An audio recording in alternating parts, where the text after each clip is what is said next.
we are focusing on wellness as well as physical safety.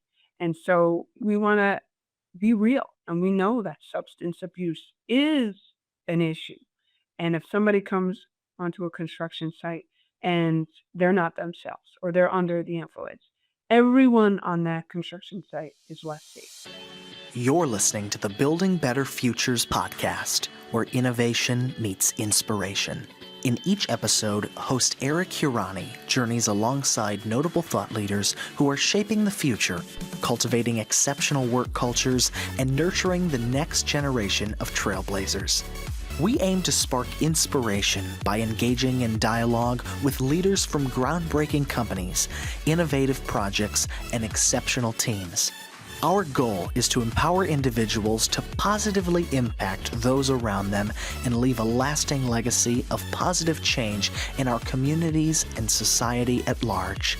Let's dive in together and explore what it takes to build better futures, one conversation at a time. Hello.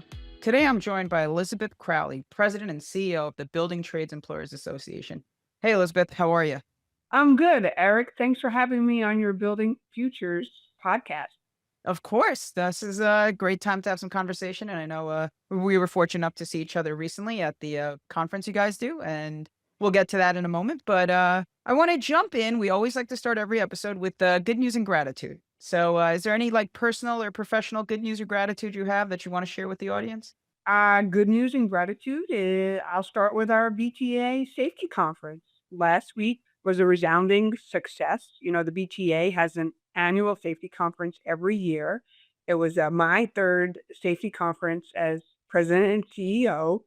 And it was by far the best attended and most impactful safety conference that we've held so far. And Eric, want to thank you for being a part of it. I think my gratitude is with certainly Mohammed Shalahin on our BTA team who took lead on it. He is our development officer here. We've also are so grateful to our hosts, Silverstein Properties. We had it at 7 World Trade Center. And Larry Silverstein himself sat down for a one-on-one interview about his new memoir, The Rising. So I'm grateful to him. And we wouldn't have this safety conference every year if it wasn't for the BTA's safety committee. You know, safety is a cornerstone for the BTA and our mission and in the work that we do. And we have 2 co-chairs of the safety committee. So big shout out to Bill Dayton of EJ Electric and Kevin Chase of Turner Construction for their leadership on this committee and the work they did in preparing for the conference. And the whole safety committee of the BTA, we were just so thrilled with all that happened that day, and the continued work and success of the safety committee is a big part of why we're so grateful to have such a strong partnership with our contractor members. Yeah, I got to tell you, and I've attended probably the last few safety conferences that BTA has put on there. They're amazing. You guys do a great job, and what a venue! That was an awesome location for it. So I know you mentioned the Silverstein Properties and Larry Silverstein, and just he was great to just hear him talk. And for someone that's so successful, what like a normal just guy, right? I mean, the interview was so just candid. It felt like really natural. And that was great to hear him talk. Yeah, well, it's amazing to think that he acquired the lease of the World Trade Center, in 2001, just before the attack, but he was 70 years old at that time. And today he's 94. And so he doesn't stop working. He's quite an inspiration. His book talks of many setbacks in just acquiring the space, and true New Yorker, grateful for the opportunity that he's had in life. He attributes that to New York, growing up here, and all that our communities here have to offer. And really, his story is one of resilience. And that is so true when you're there, reminded of all that the city went through on September 11th and how our industry was heavily involved with first building the Trade Center. Second, of course, there when we were at the pile for a recovery and certainly for rebuilding, which is the story of New York. No matter what happens with us here, no matter what setbacks our industry or our city faces, we never cease to amaze others and come back better and stronger. And our resiliency is so much a part of Lower Manhattan there, and so it was an exceptional day. Yeah, New York City refuses to die. They try to call it every couple, every decade or so. There's something that comes by, and they're like, "Oh, New York's not going to come back from this one." And No, you think about it, we like we are resilient. the COVID crisis, right? We were ground zero for the COVID crisis as well, despite that setback. Superstorm Sandy, and just how much our city relies on the building and construction industry to get us through those crises. It's a great point, and we actually talked about that.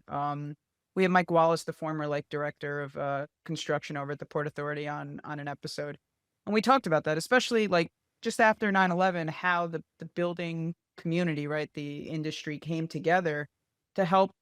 People didn't have contracts; people were just showing up. People were like, "Hey, we're Yeah, here to no help. Let us know insurance. how we can support and help us get through that difficult time."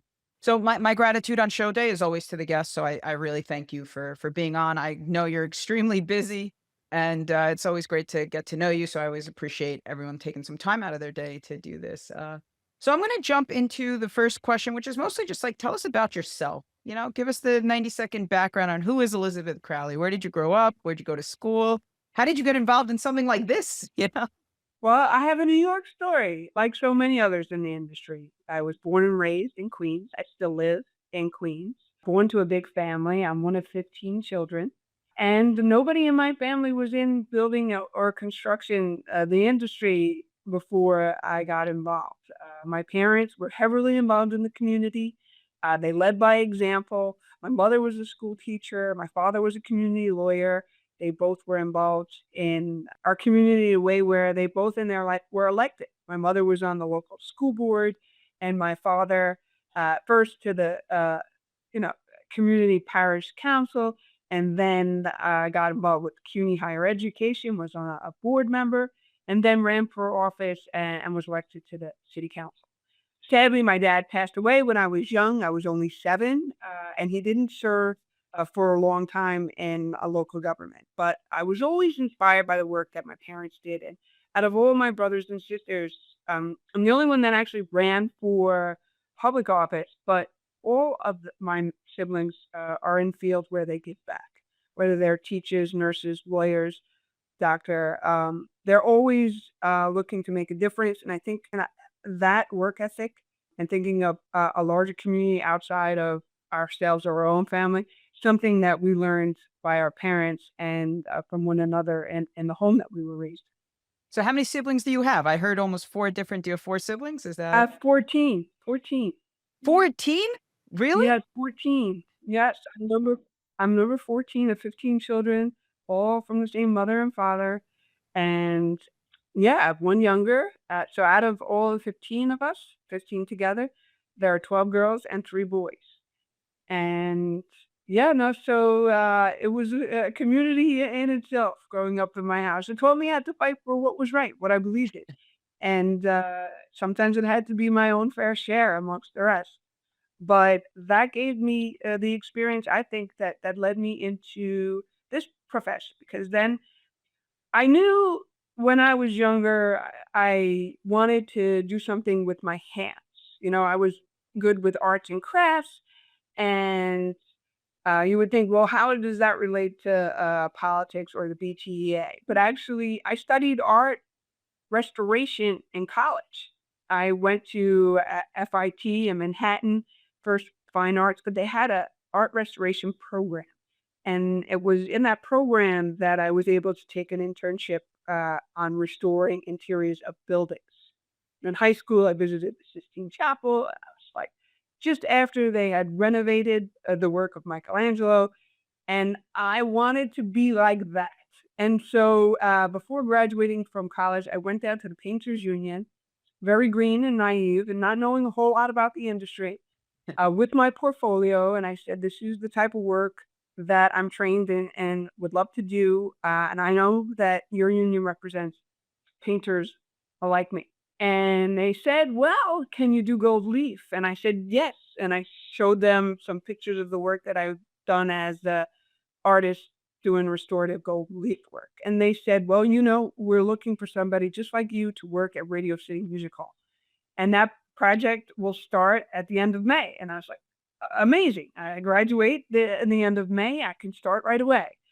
And so with some safety training and a little bit of how to build scaffold and union initiation, I became a member of DC9 Painters Union and worked that summer on Radio City Music Hall, restoring a ceiling and wall of over 40,000 square feet on a massive renovation project, which probably was only about $100 million back then, but it was huge Yeah. in 1999. And I stayed on to do the touches, and I stayed on touch ups on that project, and I stayed on to, and I stayed involved in my youth. And it really was the union involvement that propelled me into political office. I ran for, was elected to city council, and I continue to go for a higher education degree, master's degree in architecture and city planning. I have a degree in planning from Pratt Institute.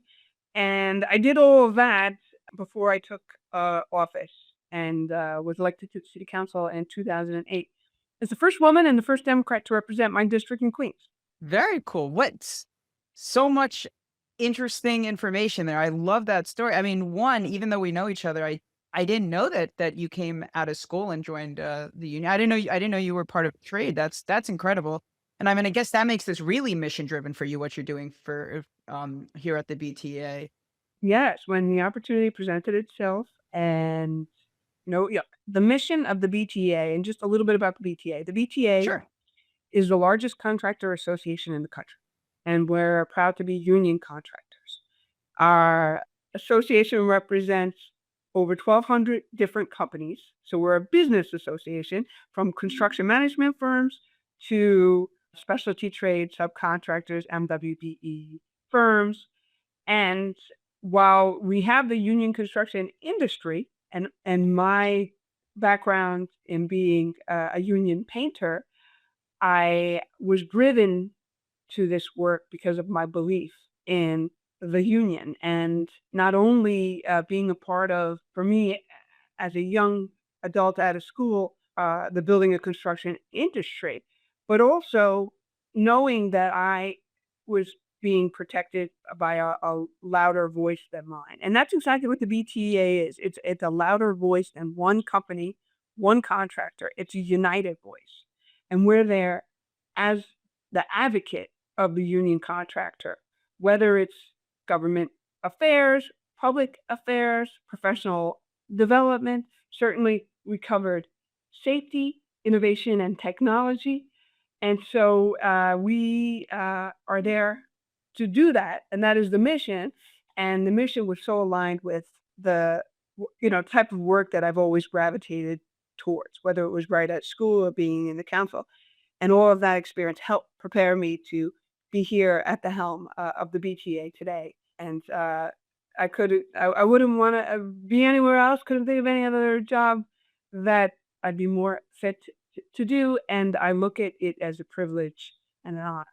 I was serving as a public servant in the role of a political elected leader for my community, and I've been elected again, believe it or not. The way this association is represented between the many, many contractors, we have 100 members on our board of governors, and I was elected by the board of governors to be the president and CEO of the BTEA. Well, you're clearly passionate about it, and it's really exciting to hear you talk about it. You mentioned it's the largest in the country. Can you give us like broad overview? Like, what are some of the current challenges that are facing union construction workers today? I know we hear a lot about it in the news, and then also if you want to touch on any like recent lobbying efforts or ways that the community can help and support what you and the BTA are trying to do. Sure. Well, that's a good question, Eric. So what sets us apart from other contractors is that we're a union. We're paying higher wages. We're having and prioritizing the safest construction sites in the city, and we play by the rules. We want to make sure that we're delivering for our clients, whether they're owners of buildings, members of the real estate community, Rebney would some would say, or public owners, public entities, Port Authority, any government agency that has capital expenditure. While we're union contractors, the non-union contractors are out there and they're growing stronger and they're bidding on and getting awarded more work than ever before. And why is that an issue for the industry? Because they're not held to the same level of standards. We do not know what their employees are making, whether sometimes they're even getting paid legally on the books versus not. If you go to the Department of Buildings website, they recently tracked companies' safety records. And when you see which companies are union versus non-union, 80% of the injuries or fatalities are coming from non-union construction. Our construction is inherently more expensive, so we're a higher bidder, and that leads to less work in the market that is certainly considered private. So this is a big disadvantage for us, and we need to do all we can to bring down the cost of union construction and look at what drives up our bids. If it's not our wages, if we put them aside, and materials that everyone pays the same amount for. We see that our insurance costs have gotten so expensive that it's taken up such a large percentage of the total project cost that it's not practical any longer. We saw about 20 years ago, any given construction site of the city of New York would spend about 4% of its total cost on insurance. Today, that number is much closer to 12%, depending on the trade. Some, if you're a scaffold builder, it's much higher. We've recently, so one of our members had to drop their general liability insurance because of the cost. We're seeing how it's putting our businesses out. It's really an issue that and you asked the lobbying efforts. Something that we're focused on right now. There's been an epidemic of staged accidents. Yeah. You probably heard of the scaffold law, which gives 100% liability to the contractor despite mistakes that could have been made by a worker. A worker could come onto a construction site off hours, hang out with friends, get hurt. Our contractors are liable. So there's fault that should be evaluated that 49 other states have. And because of this complete liability, it opens it up for fraud and abuse. And so I was in Albany yesterday, actually, spent the whole day meeting with state officials, the majority leader of the Senate, leaders of key committees, both in the Assembly and the Senate, that could help us get relief and help make this fairer and certainly hold bad actors accountable. And so that is what we're focused on amongst other efforts right now. And we're hopeful that the state legislature will make it a felony to stage a construction accident in the bills that they pass before the end of session, which is rapidly approaching. Yeah, I mean those numbers are staggering especially on the insurance side, right? If you think about what could we do with an additional, between 5 and 10% of capital works, with that money. I mean, obviously insurance is very important. I'm not trying to downplay that, but I do think there's some regulatory challenges we have in the states, like in New York specifically, that the money isn't being best utilized, right? We should have insurance and we should protect our job sites and we shouldn't protect our workers and potential, anybody that could be harmed by the work. But, if we could get another 2, 3, 4, 5, 6% of that money back into the capital budget, it's significant. We're talking about billions of dollars, of construction, hundreds of billions of dollars really annually. And that's a lot, that's a lot. It does move the needle. And the other, Well, when you mentioned a lot of money and budgets, yeah, yeah. right? Well, when you look at the amount of money that has been put into the MTA's capital budget this year, it was a big win for BTEA because Big win for all of us. big win, 68 billion 5-year capital plan, the MTA, has been allocated through the budget process. However, we still don't know whether we'll be able to keep congestion pricing in place. It's a lawsuit, and there'll be hearings and a decision expected in the fall. We also don't know how much money we're we're really entitled to, how much will come back from the federal government that we pay in taxes. That impacts our budget, and it trickles down to funds that we spend frivolously on insurance. We could have a better policy in place to stop that loss from occurring. So, that's what is unknown still too. Like, you spend, you allocate, you plan, and then you have all these additional costs that come.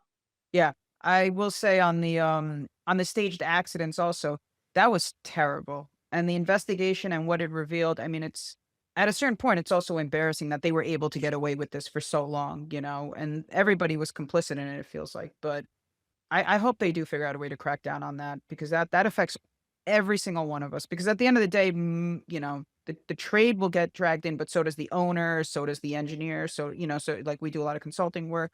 And for what? For because someone knows they can get away with it, or because they know that the insurance company would rather settle than take it all the way through 3 or 5 years of litigation. Okay, fine. Here's your payout. I mean, it's just not the right way to be.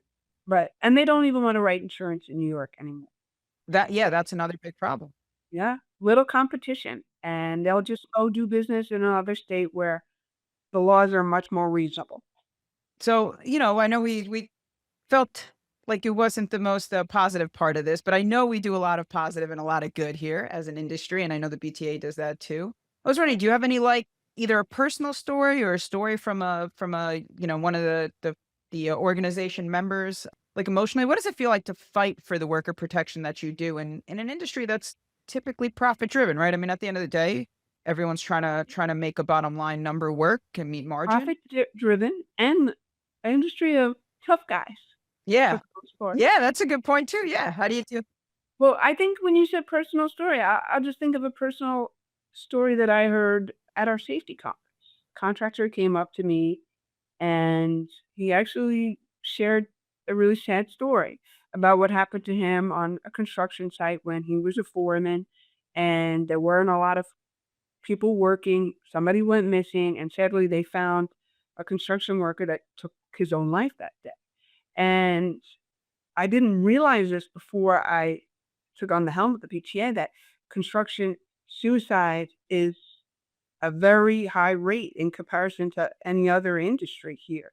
And so that story hit home. It is very sad to hear that. And we want to do whatever we can do in this tough guy industry to let everybody know it's okay to not be okay, that you have a friend in your foreman or in each other, and certainly in the company that employs you.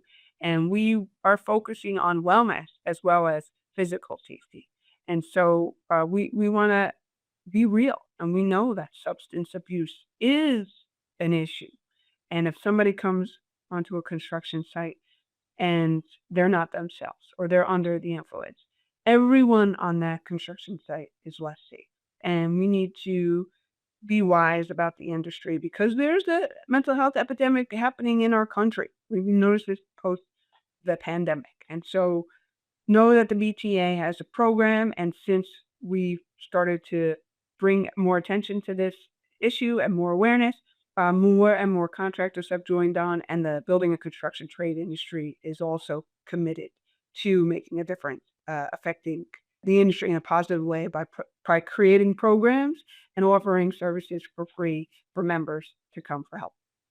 Yeah, I think it's amazing that you guys are working on that at the conference.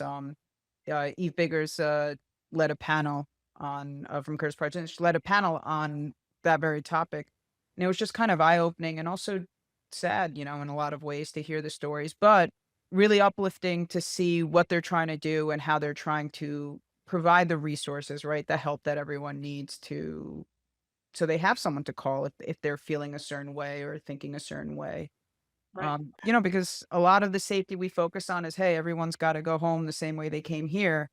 And we kind of focus on that as like a physical thing, right? 10 fingers, 10 toes kind of situation. But there's a mental aspect to everything we do in life, and it does feel like it gets overlooked and not talked about enough. We're all human. We have our good days and we have our bad days. And work is stressful. Some days you don't feel stressed at all, but you know, work presents challenges and challenges can be stressful. And knowing that this too shall pass and the stress will go away, and the burden will feel less if you have somebody else that you could share it with who could lend advice, or it may come to a point where you actually need to speak to a professional in that field. But to think and know that we should have the tools, just how we have the tools to stay safe on a job site, tools to keep everybody safe if they're going through a mental health crisis. Definitely.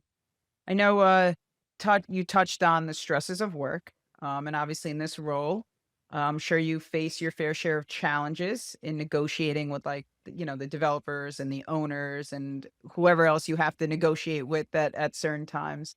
What is your biggest challenge in that, like in that aspect of your job been? Wow, that's a good question. I think, it's making sure that we're communicating with all of our contractors. It's a challenge to let our members know externally that we're here to help.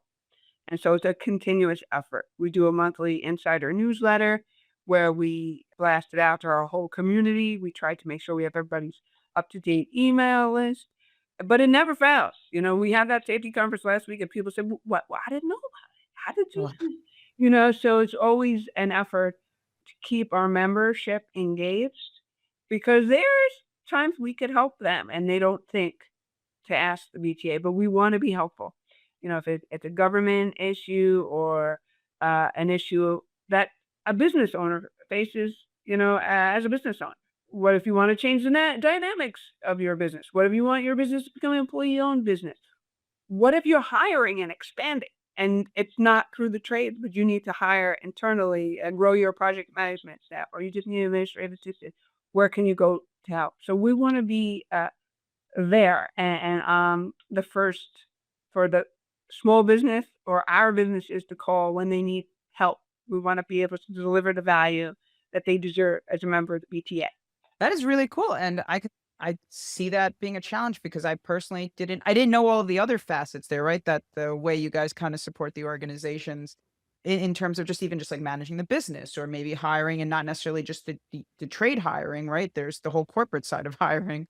You need to build and expand your team. So the BTA, while we're serving our membership, we want to do better in serving them. So we're always continuing to assess the services that we offer and want to do more. We want to be able to help incubate that small MWBE firm to grow, to bid on bigger projects, to be able to expand the services and maybe go into another trade and be able to do more than just one, like a painter or a paper hanger or a company that would like to then install glass. So there are many ways that we could help through our partnership with the unions and the training programs that are authored through a joint labor management or technology and making sure that they have the tools that could be a company that serves, such as your company, the contractors, and you have a service to offer. We want to make sure that we're also extending the opportunity to our associate members of the BTA who are not the full-fledged members through the employing of the union tradespeople, but those that are bringing services to our membership, we want to make sure that we're there to help them do what they're doing even better and make the connections to our members so that they could help one another. And so that's why the BTA is always looking to do better and to grow and renew its partnership with its members.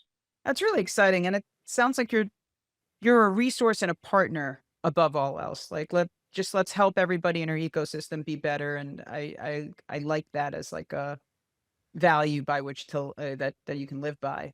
I wanna talk a little bit about the next generation because that's a big part of the show, and I always like to focus on like as an industry we are having trouble attracting new people, and I think that extends to the trades as well, or not. I know it extends to the trades as well.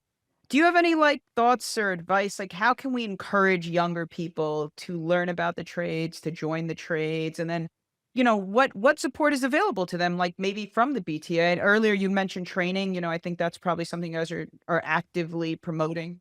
In my role as a leader of the BTA, I also am a part of nonprofit organizations. I serve on the board of three in particular that help New Yorkers become members of the building and construction trade industry. So they're called pre-apprentice programs.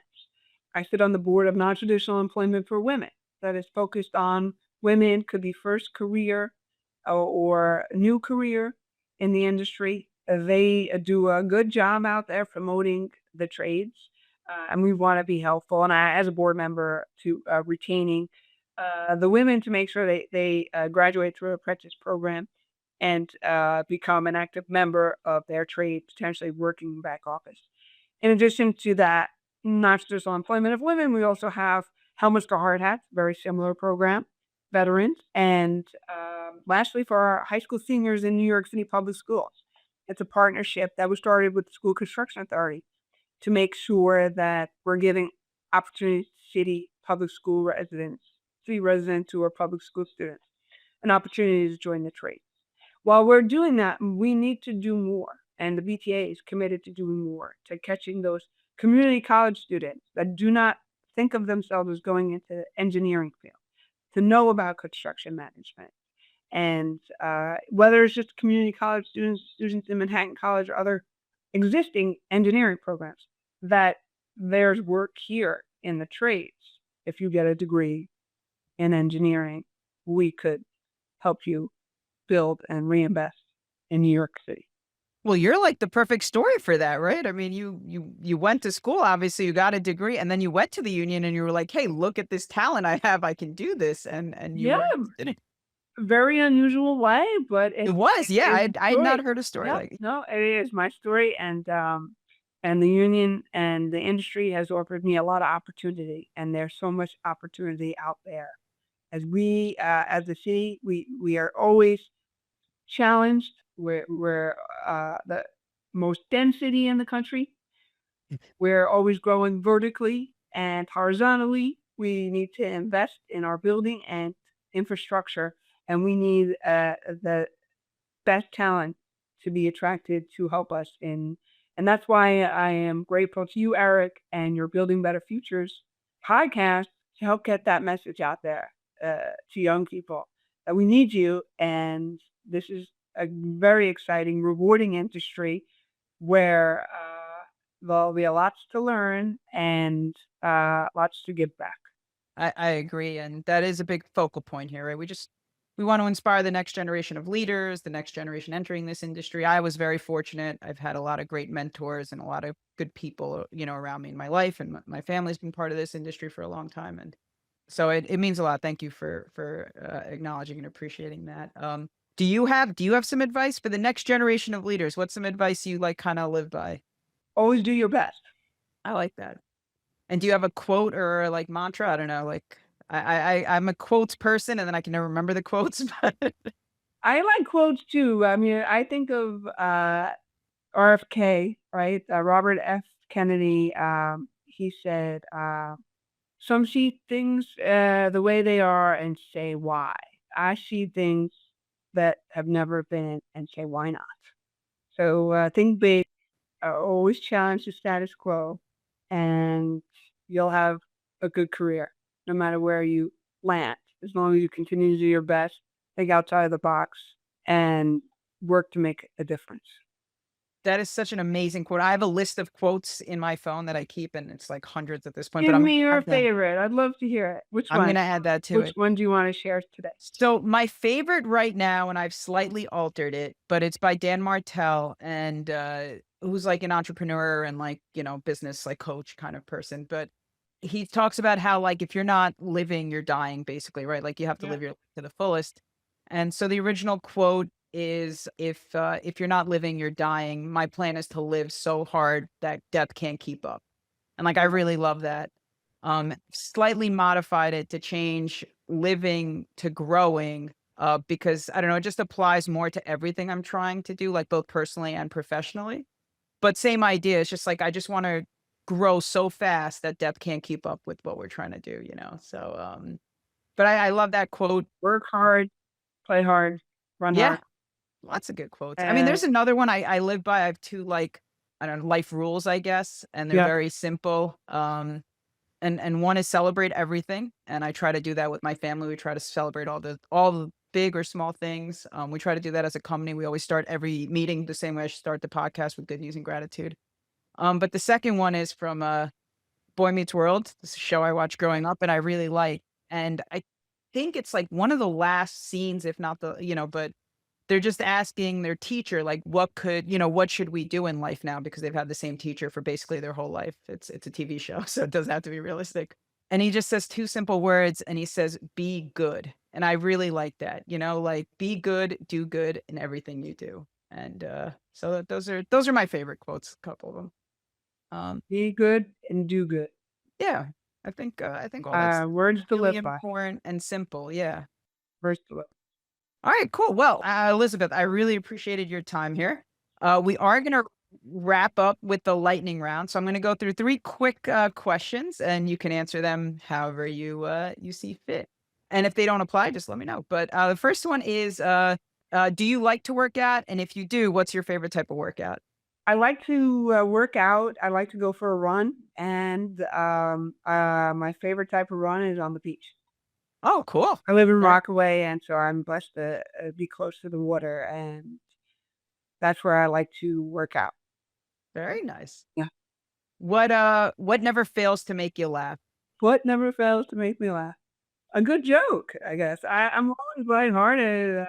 If you know, I have a 7-year-old nephew, and he is so cute. He always tells jokes, and they're simple jokes, like old grandpa type jokes. But the way he says these jokes, he has me like laughing on the floor. Very cute. That's awesome. And then the last one is favorite, like, mode of transportation. Do you like to drive places? Do you like to fly places? Do you like to be on a boat? How do you like to get around? Well, if I'm not walking, right, using my feet to run or walk, I like to be on trains. Cool. Actually, I really like the air train, and believe it or not, it's something that we have by JFK Airport, Yep. and I actually take it a lot of times to commute home. Not meant to do that, right? But you do have to pay 2 ways when you're taking the Long Island Railroad to, uh, to Jamaica Air Train. But you get to go through parts of the airport. I get to see the construction happening at the terminals, and then as it winds its way down to Howard Beach, where I get off and I'm heading home, especially late at night, the way the sun glistens on the water that surrounds the airport is really beautiful in an idyllic way that nobody would ever think of JFK that way. But here we are in New York, so when we're taking the subway a lot of times or different trains, we're not completely outside that air train is. And, you know, it's a shame. So many New Yorkers don't take the air train to get to the airport. I know it's meant for the one seat or the closest thing we have to a one seat ride Yep. to the center of the city. But so many New Yorkers just jump in a cab to get to the airport. They shouldn't. This is often the quickest way to get to the airport as well. And whether you're coming from Brooklyn, Atlantic Terminal to the LIRR, or Grand Central, or Penn Station, there's my plug for making sure you take the train to the airport. I love that. And I would agree. I think trains, and specifically like the New York City subway, I rarely drive into the city, if ever. Like, I like jumping on the Long Island Railroad. I get to work or sleep or read whatever I want to do. I get to the city, I jump on a subway, I get to wherever I need to be. Don't have to worry about like gridlock or traffic or stuff. So plug for public transportation. I love it. Plug it. Right Yeah, there with you. absolutely. It's good for the economy. It's good. It makes New York affordable to live, do business, and it's good for the environment too. So it makes complete sense. It's a lot of win-win-win situations. And it gives our I members work to do, yeah, maintain that too. and growing our transportation infrastructure. For sure. Very cool. Well, Elizabeth, it's been amazing having you on. I want to take a minute here if you have any final thoughts or anything else you want to share. No, thank you for your time today and the work that you do, building better futures. I am going to be an avid listener of your podcast now that you invited me on. I love to listen to podcasts when I'm on the train. So know about your podcast now that I've been on it. Well, I hope you do, and I'd appreciate any comments or thoughts you have. Thanks, Elizabeth. Bye. All right, bye-bye.